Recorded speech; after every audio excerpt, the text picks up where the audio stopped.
ত্রয়োদশ জাতীয় সংসদ নির্বাচনে নিরঙ্কুশ জয় পেয়েছে বাংলাদেশ জাতীয়তাবাদী দল বিএনপি। এর মধ্য দিয়ে বাংলাদেশের ১১তম প্রধানমন্ত্রী হিসেবে শপথ নিতে যাচ্ছেন তারেক রহমান। এ বিষয়ে নিজের ফেসবুক পেজে পোস্ট দিয়েছেন সাংবাদিক ইলিয়াস হোসাইন। ওই পোস্টে তিনি তারেক রহমানকে প্রধানমন্ত্রী হিসেবে সম্বোধন করে লিখেছেন, মাননীয় প্রধানমন্ত্রী তারেক রহমান, আপনারা ভোট চুরি করে জিতেছেন, তারপরেও মেনে নিলাম। কারণ গেল ১৭ বছরে বিএনপি যে নির্যাতন সহ্য করেছে তার বিনিময়ে ৫ বছর দেশ পরিচালনার সুযোগ ডিজার্ভ করে।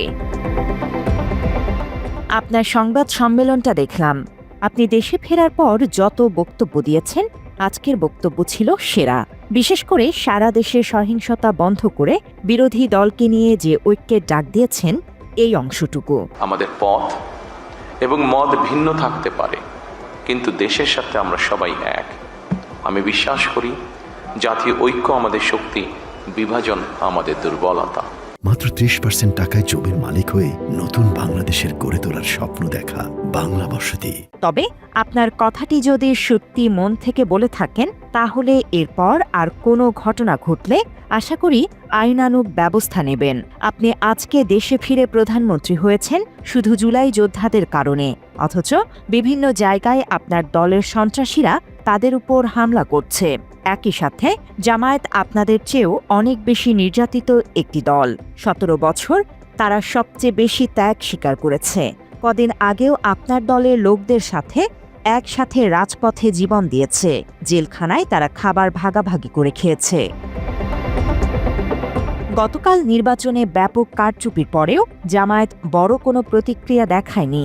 আজ সকালে জামায়াতের আমিরের সাথে কথা বলার সময় জিজ্ঞেস করেছিলাম, আপনারা নির্বাচনে কারচুপির বিষয়ে এত নিশ্চুপ কেন? তিনি উত্তর দিয়েছেন, আমরা এই মুহূর্তে রাজপথে নামলে তৃতীয় পক্ষ দেশকে অস্থিতিশীল করতে পারে। এর চেয়ে উদারতা আর কি হতে পারে? জামায়াত আপনাদেরকে দেশ পরিচালনার সর্বাত্মক সহায়তা করতে প্রস্তুত। আশা করি আপনারাও হাত বাড়িয়ে দেবেন। সবশেষ একটা কথা বলতে চাই, খালেদা জিয়া আর কয়টা দিন বাঁচলে উনিও হয়তো এখানে উপস্থিত থাকতেন। সংবাদ সম্মেলনে আপনি নিজেও মায়ের অনুপস্থিতিকে শ্রদ্ধার সাথে স্মরণ করেছেন। এমন এক আনন্দঘন পরিবেশে আপসীন দেশনেত্রী বেগম খালেদা জিয়ার অনুপস্থিতি আমাদেরকে করেছে ভারাক্রান্ত। রাষ্ট্র ও রাজনীতিতে জনগণের অধিকার প্রতিষ্ঠার এমন একটি গণতান্ত্রিক সময়ের প্রত্যাশায় তিনি ফ্যাসিবাদের বিরুদ্ধে আপোষহীন লড়াই করেছিলেন। যদি আসলেই মাকে ভালোবেসে থাকেন, তাহলে আশা করি যারা আপনার মাকে মৃত্যুর মুখে ঠেলে দিয়েছে তাদের কথা কখনো ভুলবেন না। News desk, Bangla addition.